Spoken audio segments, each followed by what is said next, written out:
Здравствуйте, уважаемые зрители! В эфире «Якутия Лайф. Эксперты о главном». В этой программе мы вместе с экспертами и лидерами мнений обсуждаем актуальные темы, которые волнуют жителей республики. С вами Ирина Ефимова. Якутская Арктика – это 1 миллион 600 тысяч квадратных километров. Огромная территория, на которой уместились бы несколько европейских государств. В недрах Якутской Арктики скрыты природные богатства, которые послужат не только нашей республике, но и всей стране. Важность развития Крайнего Севера не раз отмечали на самом высоком уровне. Россия – северная страна. Более 70% нашей территории находится в северных широтах. И все, что происходит на северах, представляет для нас особый интерес и особую ценность. Я сейчас не говорю даже об освоении Северного морского пути. В целом это в этом будущее наше, в том числе и с точки зрения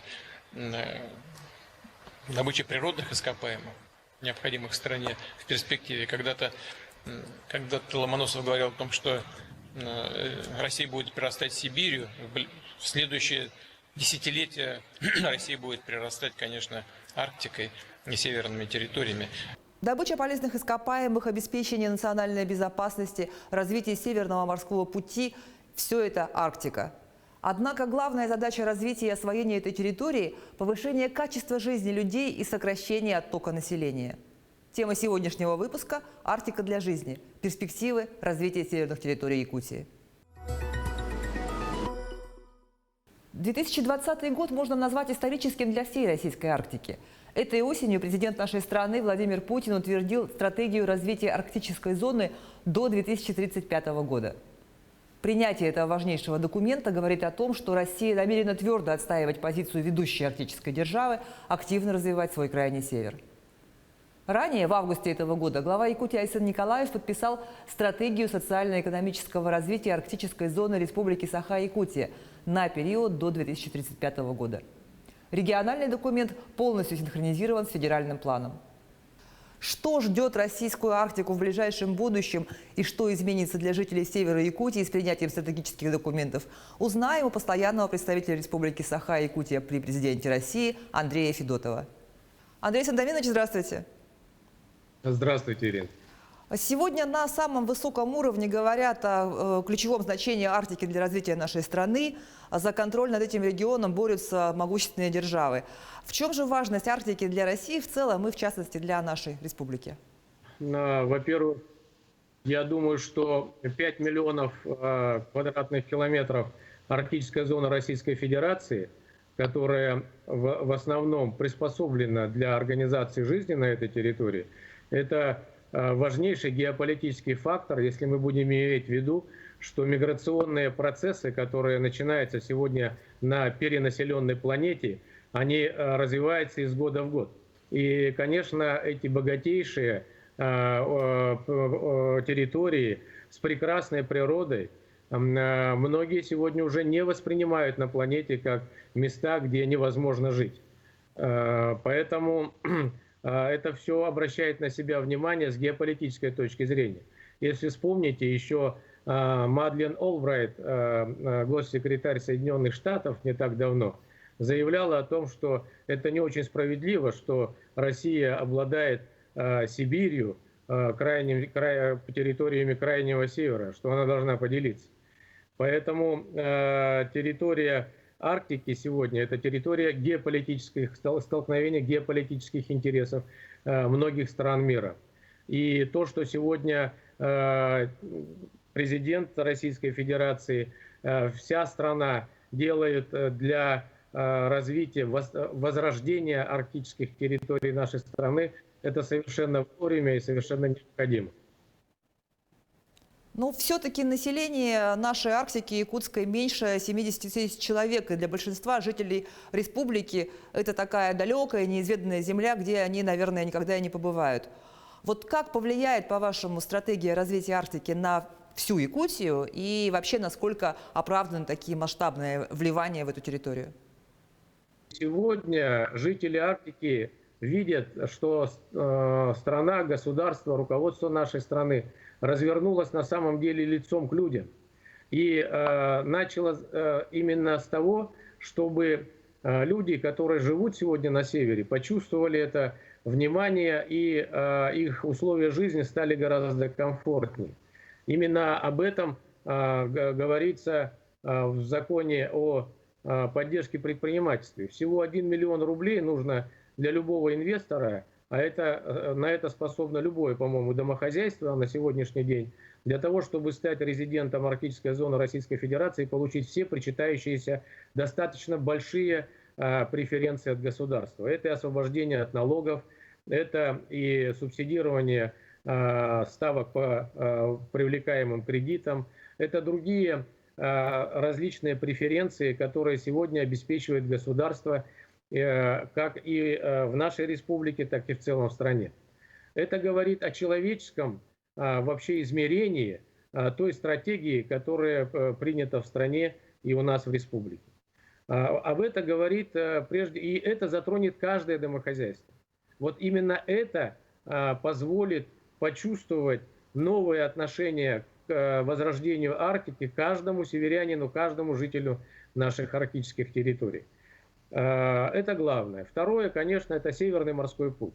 Сегодня, по итогам 2019 года, это уже официальная цифра, более 30 миллионов тонн перевезено по Северному морскому пути.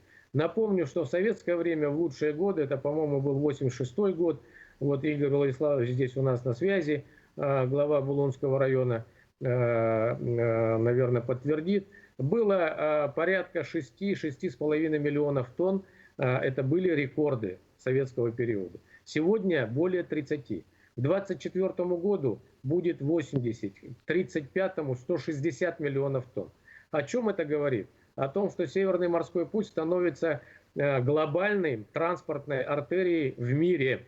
В 2 с лишним раза уменьшается время прохождения из Азии в Европу по новому северному маршруту.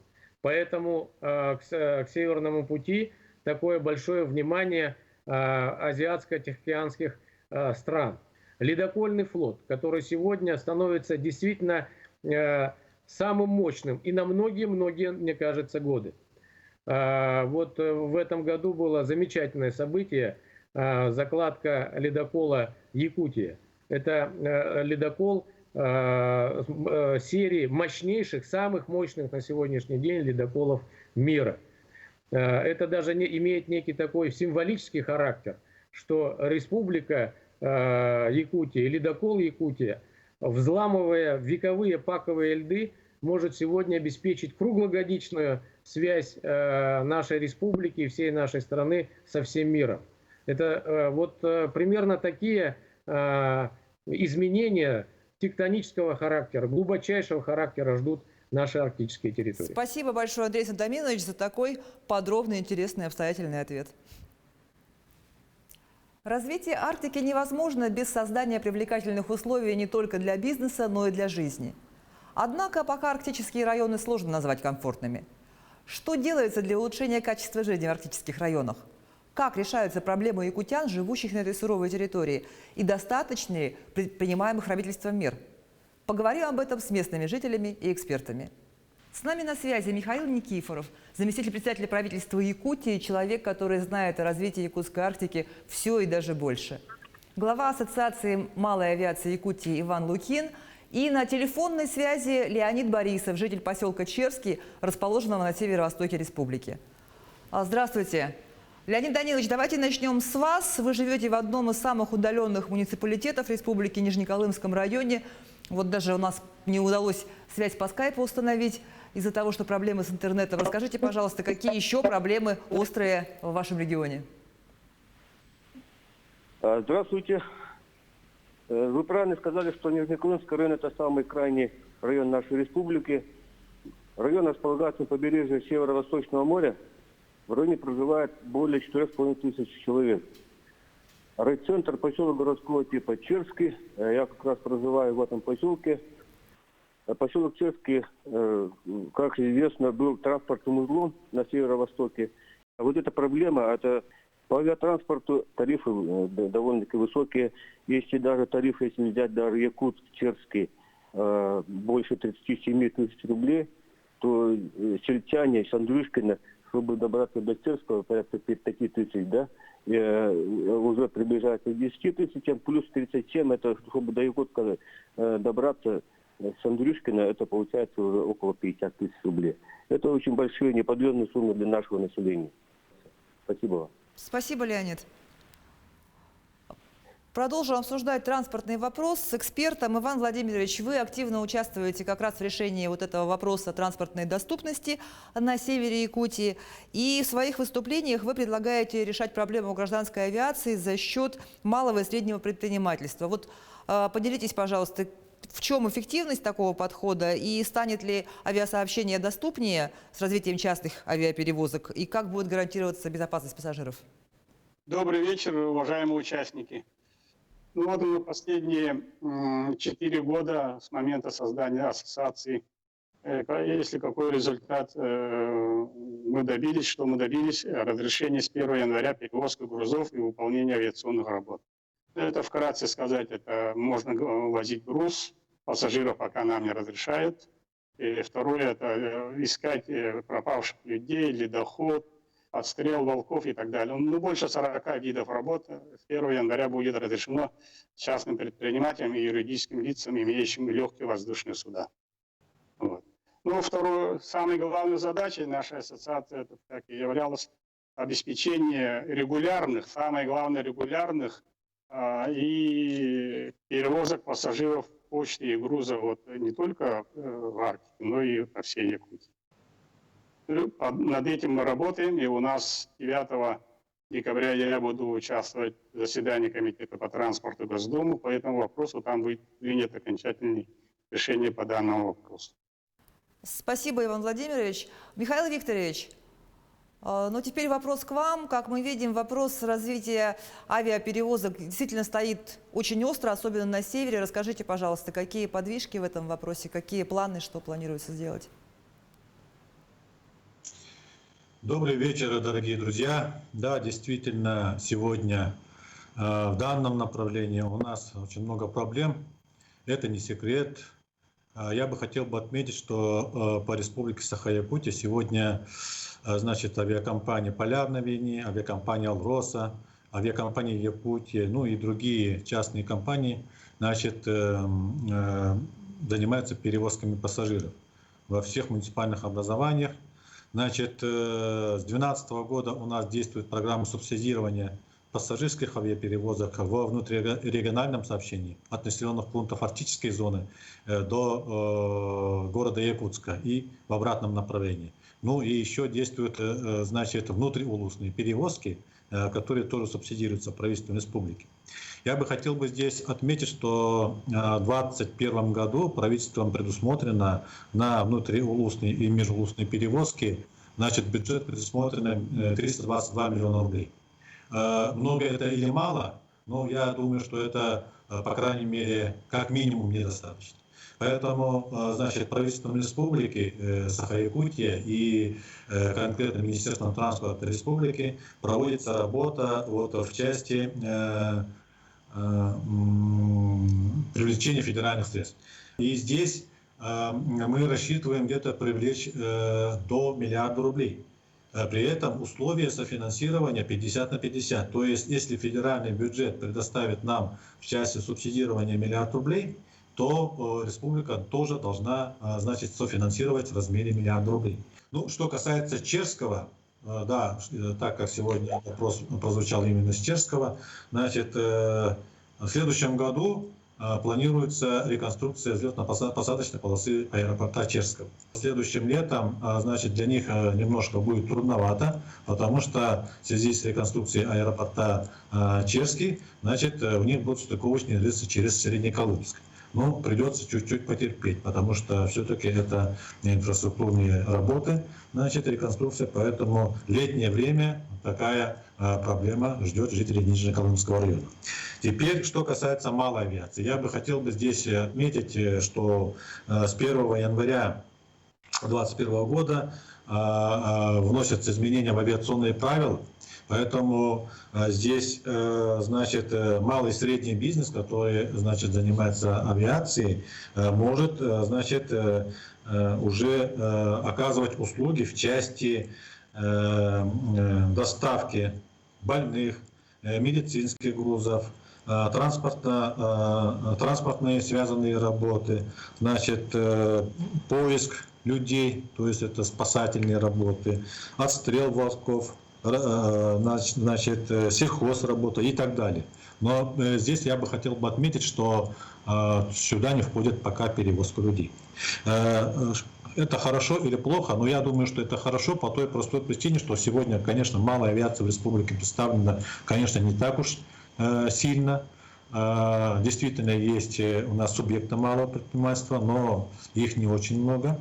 Значит, в связи с тем, что авиационные правила меняются, конечно же, значит, предпринимателям есть где развернуться, потому что все-таки из бюджета республики очень много, значит, средств тратится именно на эти направления, хоть и, значит, перевозка грузов, значит, доставка больных, санрейсы и так далее, и так далее. Здесь у нас будет возможность у малого и среднего бизнеса в направлении авиации, значит, тоже иметь возможность зарабатывать средства.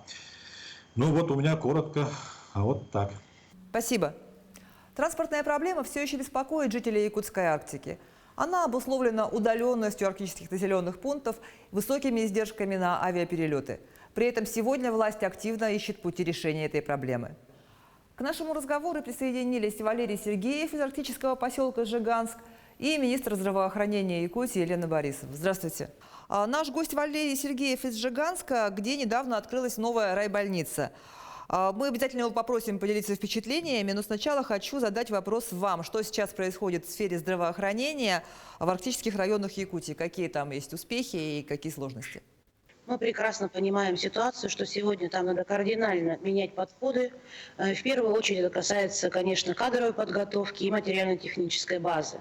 Так вот, за 19-20 годы мы в рамках программы «Земский доктор», «Земский фельдшер» направили 51 специалиста в арктическую зону, то есть это 49 врачей и 2 фельдшеров, которые уже сегодня приступили к работе.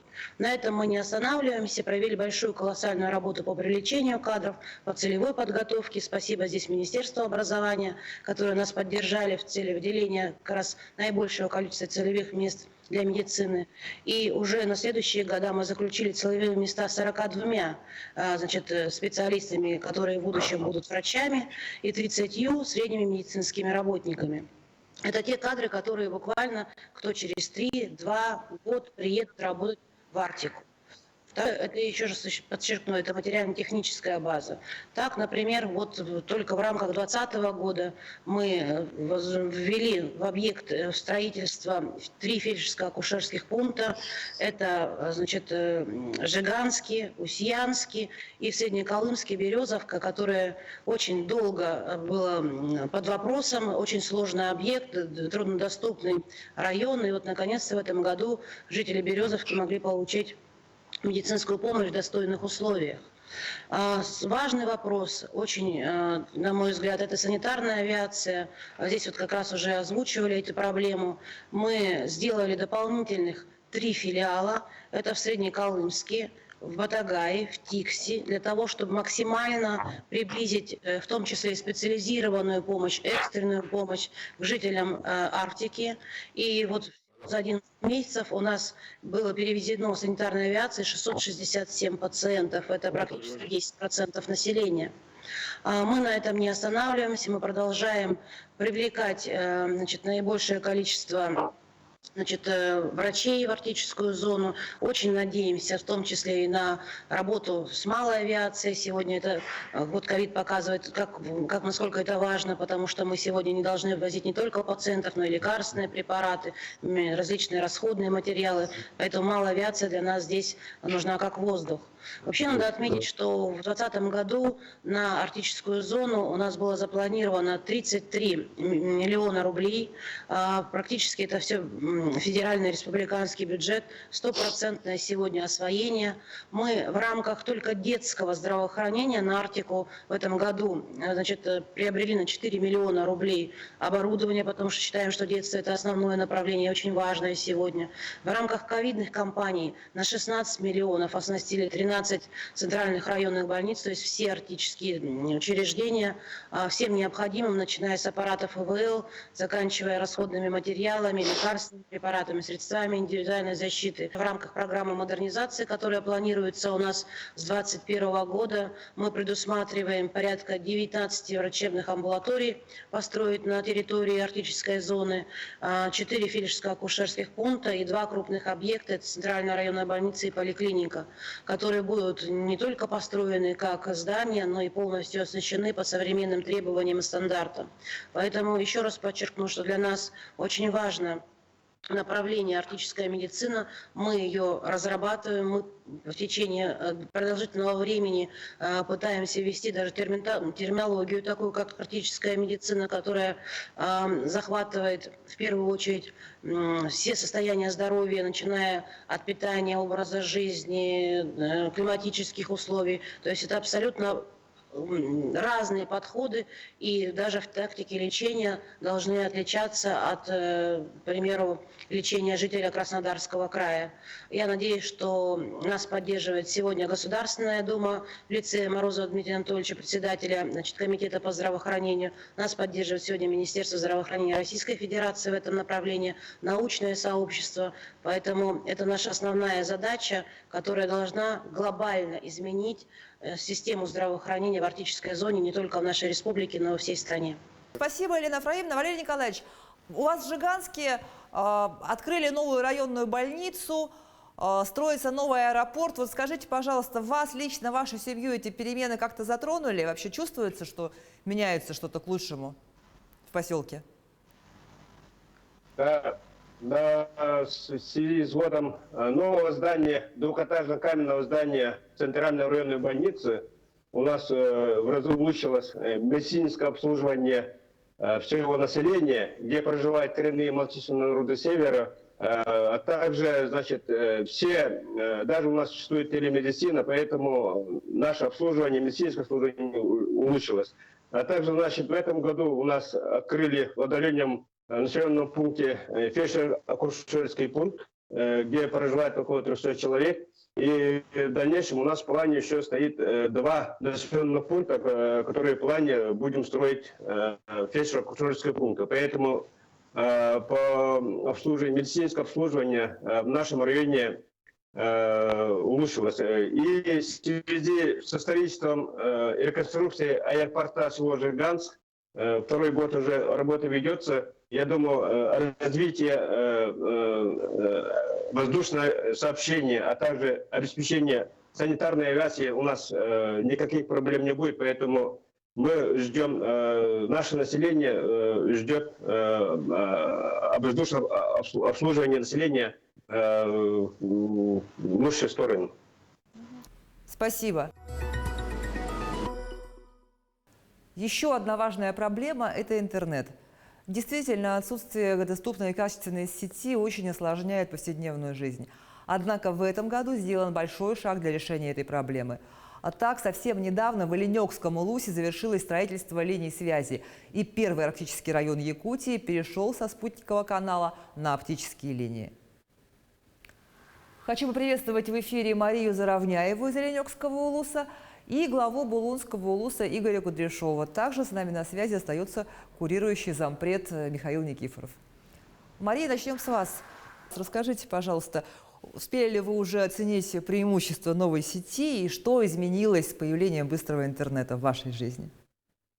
Это долгожданный прорыв. Мы очень благодарны руководству нашей республики, ПАО «Ростелеком», администрации района и всем тем, кто причастен к претворению идеи нашего прежнего главы района, всеми Александра Степановича Иванова.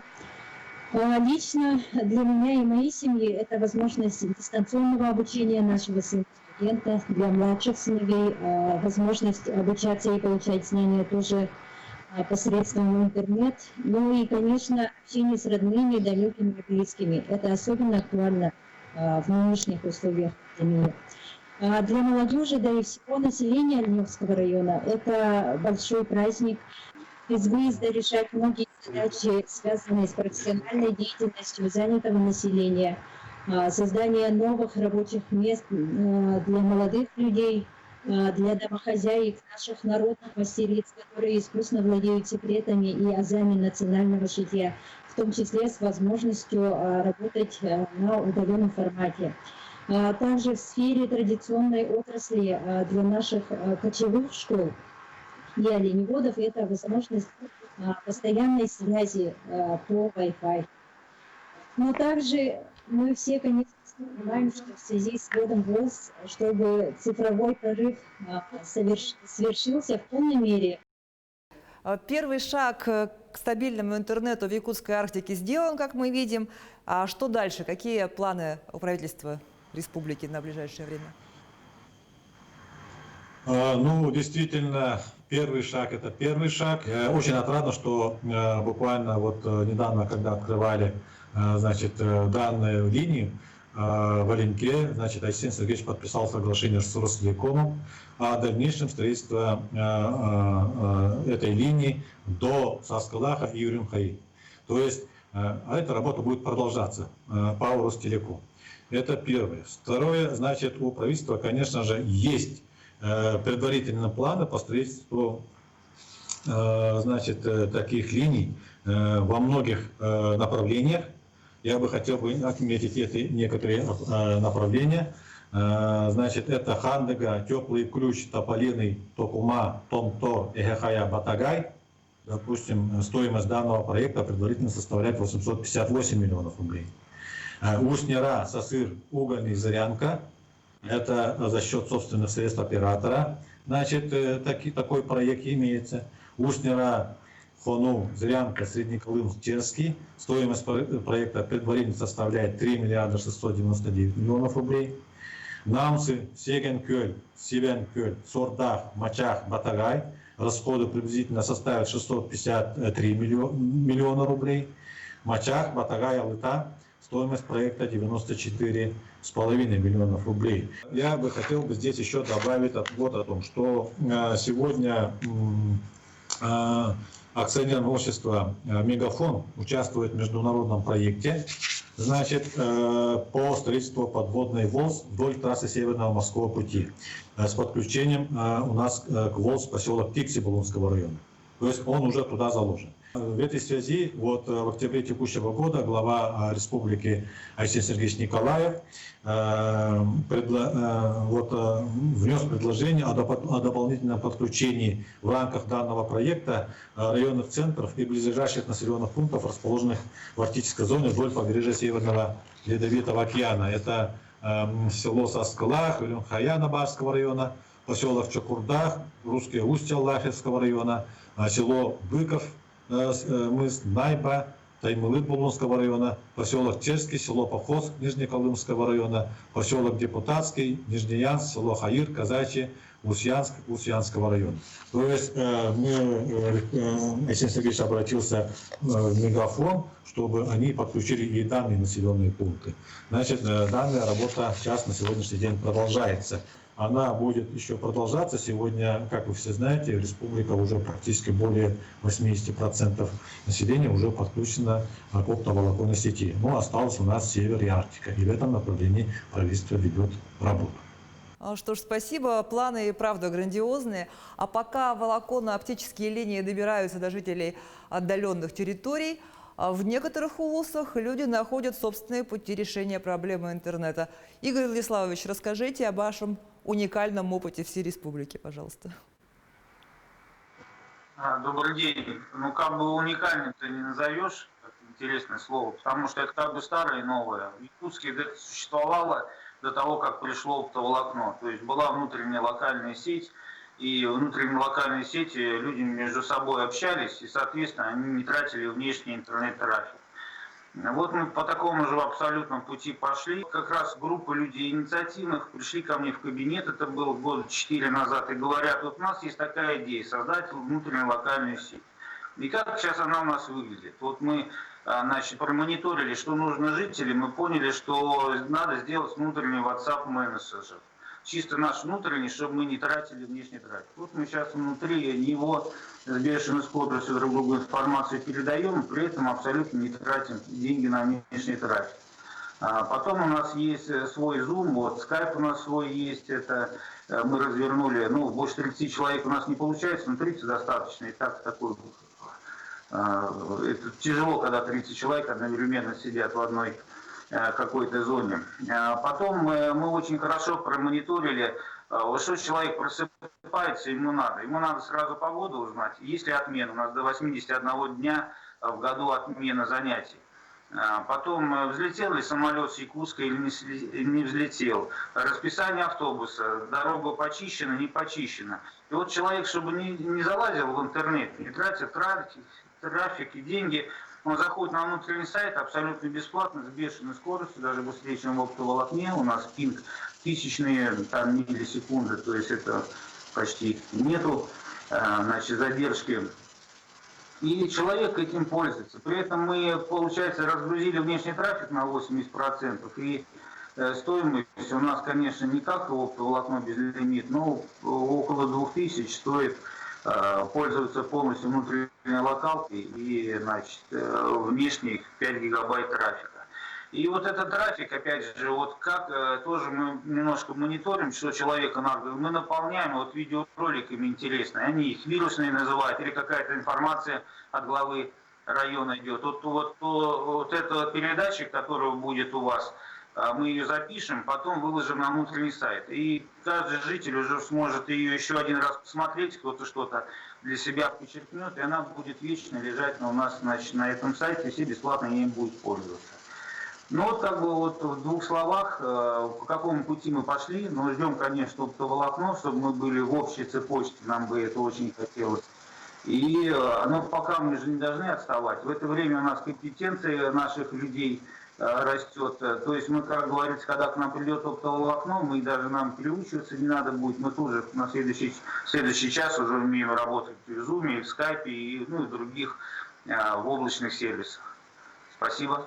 Спасибо, Игорь Владиславович. Действительно очень интересно. То есть получается, что все новое – это хорошо забытое старое в некотором роде. Я думаю, что большинство наших зрителей прекрасно помнят вот времена якутского бэкбона, так называемого, когда выход в общий интернет был тоже для якутян, в общем-то, малодоступен.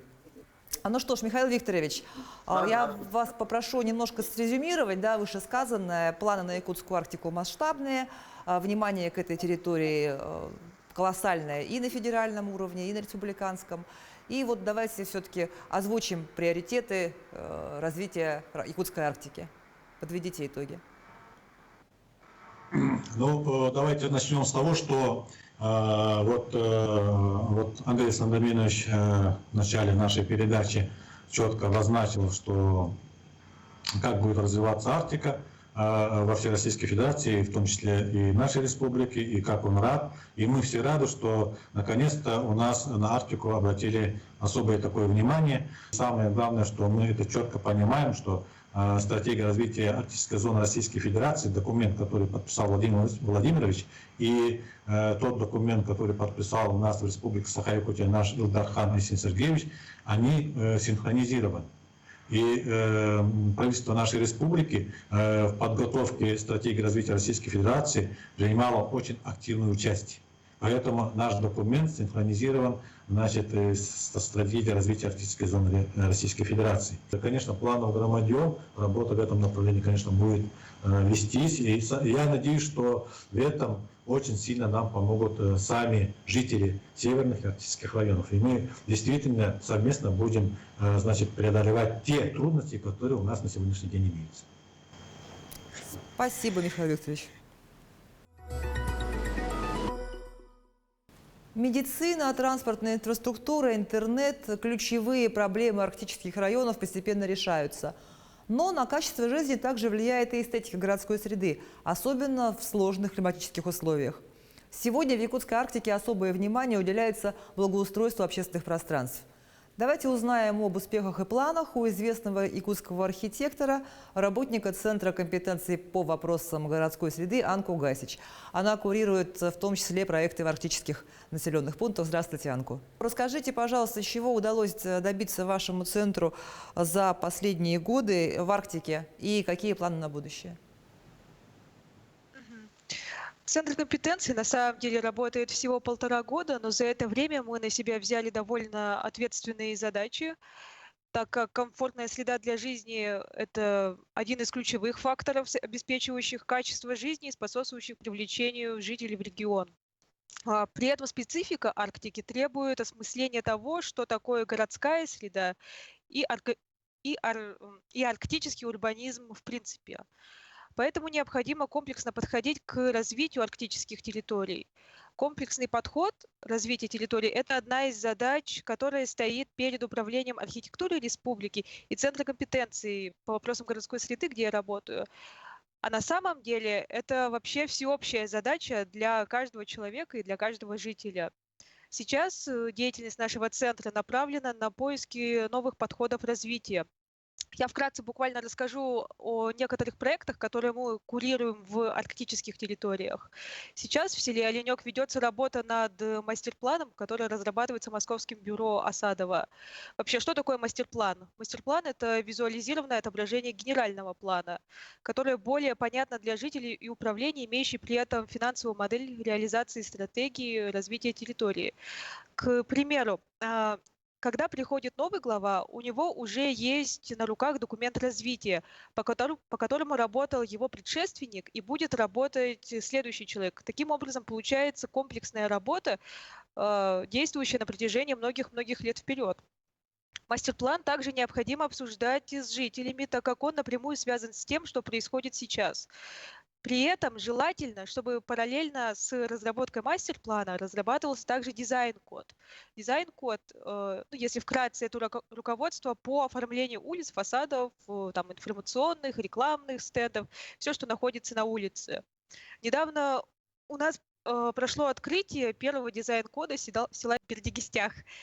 Вместе с администрацией и архитекторами был разработан брендинг территории, на основе которого уже были проработаны решения в малых архитектурных формах, скамейки, урны, автобусные остановки и так далее. Также подобные пилотные проекты по разработке мастер-планов и дизайн-кода мы запустили для поселков Чукурдах, Тикси, Кангалас и Апаны.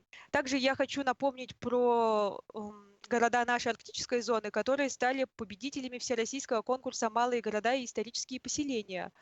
В 2019 году победил город Верхоянск, который сейчас реализовывает проект сквера Угуян. Автор проекта Леонид Туласанов. В проекте Леонтий центральной идеей предложил очень интересный мотив якутских сказок и мифов. Поэтому сквер так и назван Угуян, что переводится как «былина». И по замыслу авторов будет воплощать собой островок тепла и сказочности в крае с суровым климатом.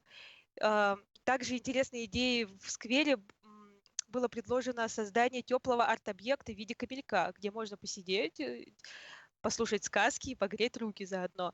И в этом году в конкурсе малых городов и исторических поселений победил город Среднеколымск с проектом «Спасское селение», автор Ульяна Григорьева. В дизайне малых архитектурных форм отразились образы белой лошади, якутского узора, мамонта и чешуи. В общем, наши такие метки местные, присущие якутскому колориту, вообще северному даже колориту, можно сказать. И в заключение хотелось бы сказать то, что наш центр компетенции можно назвать таким проводником лучших решений, объединяющим звеном для всех участников. Развитие общественных пространств, налаживание взаимодействия между всеми участниками процесса.